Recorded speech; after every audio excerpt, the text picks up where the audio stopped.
غصہ اور جلد بازی. غصہ اور جلد بازی شیطان کی طرف سے ہے.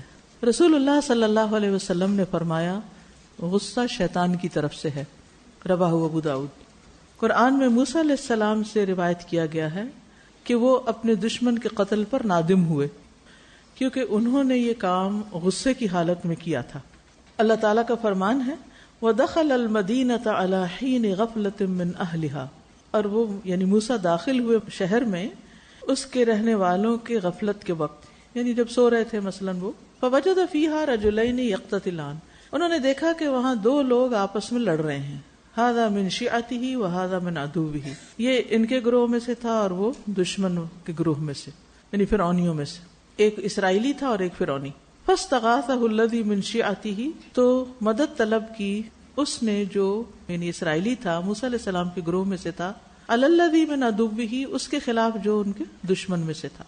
فَوَقَذَهُ موسیٰ، تو موسیٰ نے اس کو گھونسا مارا. فَقَضَى عَلَيْهِ، تو اس کا کام تمام کر دیا. قَالَ هَذَا مِنْ عَمَلِ الشَّيْطَانِ، بولے یہ تو شیطان کے کام میں سے ہے. إِنَّهُ عَدُوٌّ مُضِلٌّ مُبِينٌ، بے شک وہ دشمن ہے بھٹکانے والا کھلم کھلا، یعنی یہ سب کچھ مجھ سے شیطان نے کروا دیا. ابن الجوزی کہتے ہیں کہ شیطان سے جب کہا گیا کہ بنی آدم کے اخلاق میں سے تمہارے لیے سب سے زیادہ مددگار کیا چیز ہے، یعنی تمہیں کیا چیز ہیلپ کرتی ہے اپنے مقصد میں کامیاب ہونے کے لیے انسانوں کے عادات یا اخلاق میں سے، بولا حدت، شدت، ایکسٹریمزم اور غضب، غصہ. بے شک کوئی بندہ جب گرم ہو جاتا ہے ہم اس کو الٹ پلٹ کرتے ہیں، جیسے بچے بال کو الٹ پلٹ کرتے ہیں، ٹھوکریں مارتے ہیں، ہم بھی اسی طرح انسان کے ساتھ کھیلتے ہیں. یعنی شیطان غصے کی حالت میں انسان کے ساتھ کھیلتا ہے اور اس کو الٹتا پلٹتا ہے، اس کو پٹخاتا ہے اور جس طرح چاہتا ہے اس کے ساتھ کرتا ہے. جہاں تک جلد بازی کا تعلق تو رسول اللہ صلی اللہ علیہ وسلم نے فرمایا الانات من اللہ، ٹھہراؤ اللہ کی طرف سے ہے، والعجلۃ من الشیطان، اور جلد بازی شیطان کی طرف سے ہے. تو یہ دو چیزیں بہت کام خراب کرتی ہیں، غصہ اور جلد بازی. جلد بازی کس کس چیز میں ہوتی ہے ہماری؟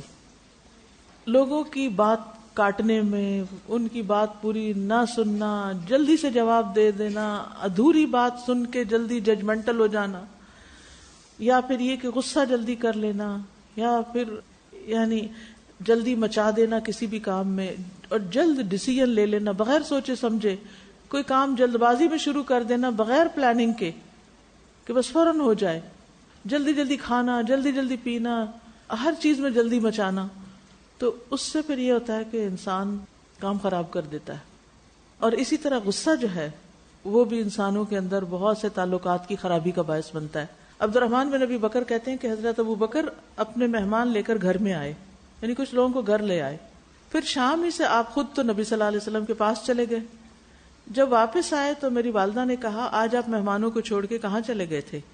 ایک ٹپیکل گھر کا سیناریو نظر آ رہا ہے نا، کہ ہسبینڈ مہمان لائے اور چھوڑ کے خود کسی کام نکل گئے اور دیر سے آئے. تو بیوی کا فرض بنتا ہے کہ پوچھے. تو ابو بکر رضی اللہ عنہ نے پوچھا کیا تم نے انہیں کھانا نہیں کھلایا؟ انہوں نے کہا ہم نے تو ان کے سامنے کھانا پیش کیا لیکن انہوں نے انکار کر دیا، انہوں نے نہیں کھایا. یہ سن کے حضرت ابو بکر کو غصہ آ گیا اور انہوں نے برا بھلا کہا اور دکھ کا اظہار بھی کیا اور قسم کھا لی کہ میں کھانا نہیں کھاؤں گا. حالانکہ انہیں دکھ تھا کہ مہمانوں نے کھانا نہیں کھایا، ایک اچھی بات تھی دکھ ہونا، لیکن ساتھ ہی غصہ بھی آ گیا، اور یہ غصہ دلانے والا ظاہر شیطان تھا. بہرحال ہوا یہ کہ عبد الرحمن کے بیٹے کہتے میں تو چھپ گیا ایک طرف. حضرت ابوبکر نے پکارا او بے وقوف تم کہاں گئے ہو؟ میری والدہ نے بھی قسم کھا لی اگر آپ کھانا نہیں کھاتے تو ہم بھی نہیں کھا رہے. یہ حال دیکھ کے مہمانوں نے بھی قسم کھا لی ہم بھی نہیں کھانا کھا رہے. یعنی ایک شخص کا غصے نے سب کو لپیٹ لیا. آخر ابو بکر کہنے لگے یہ غصہ تو شیطانی کام تھا، لہذا خود کھانا منگوایا، خود بھی کھایا، مہمانوں نے بھی کھایا، اور اس کھانے میں اتنی برکت ہوئی کہ لوگ جب ایک لقمہ اٹھاتے تو نیچے سے پھر کھانا بڑھ جاتا. حضرت بکر نے کہا اے بنی فراس کی بہن اپنی وائف کو کہا یہ کیا ہو رہا ہے، کھانا تو اور بڑھ گیا. انہوں نے کہا میری آنکھوں کی ٹھنڈک، اب یہ اس سے بھی زیادہ ہو گیا، یعنی جو ہم نے رکھا تھا جب ہم نے ابھی کھایا بھی نہیں تھا. پھر سب نے کھایا اور نبی صلی اللہ علیہ وسلم کو بھی بھیجا، آپ نے بھی اس میں سے کھایا. تو اب دیکھیے کہ وہ جلد بازی تھی، جلدی فیصلہ کر لیا، یا غصہ تھا جس سے پورے گھر کا نقشہ بدل گیا. لیکن جو ہی انہیں احساس ہوا ان الذین اتقوا اذا مسهم طائف من الشیطان تذکروا فاذا هم مبصرون، کہ تقوی والوں کا حال یہ ہوتا ہے کہ جب شیطان کا کوئی حملہ ان پہ ہوتا ہے تو فوراً آگاہ ہو جاتے ہیں، انہیں سمجھ آ جاتی ہے کہ یہ تو شیطانی حرکت تھی، یعنی شیطان کا حملہ تھا. فاذا هم مبصرون، وہ دیکھنے لگتے ہیں اور پھر کو انا کا مسئلہ نہیں بناتے، فوراً رجوع کر لیتے ہیں. حالانکہ تھوڑی دیر پہلے قسم کھا لی میں نہیں کھاؤں گا کھانا، لیکن جو ہی اپنی انا اور ہر چیز قربان کر کے روٹنا، کسی کے منائے بغیر خود ہی مان جانا اور کھانا شروع کرنا، تو آپ دیکھیے برکت کتنی آئی نا جب شیطان چلا گیا. اس طرح کے واقعات ہر گھر میں ہوتے ہیں اور اکثر ہو جاتے ہیں. کبھی بچے کی وجہ سے، کبھی ہسبینڈ کی وجہ، کبھی کسی اور، کبھی سرونٹ کی وجہ سے کچھ نہ کچھ گڑبڑ ہو جاتی ہے، لیکن پھر ہم اس بدمزگی کو پریزرو کر لیتے ہیں اور اس کو سنبھال کے رکھتے ہیں اور اس کے اوپر ڈٹ جاتے ہیں اور اس کو پرولونگ کر دیتے ہیں، اس شیطان کو جانے نہیں دیتے. ہم کہتے ہیں کہ اب موڈ آف ہوا ہے تو اب قیامت آ جائے، مگر ہم نہیں مان کے نہیں دیتے. سمجھ آ بھی رہی ہے کہ غلط کر رہے پھر بھی نہیں پلٹتے، تو پھر کوئی خیر ہی نہیں آتی.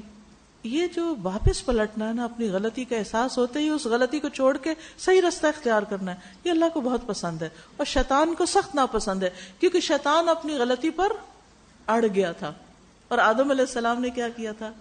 توبہ کر لی تھی. غلطی دونوں سے ہوئی تھی، لیکن ایک نے توبہ کر لی اور ایک نے توبہ نہیں کی. اب ہمیں دیکھنا چاہیے کہ غلطی ہونے کے بعد، چاہے وہ غصے سے ہو، جلدی ہو، جس بھی وجہ، کسی کی وجہ سے ہو، اپنی وجہ سے ہو، ہم کیا کرتے ہیں. ہمیں اپنا جائزہ لینا چاہیے.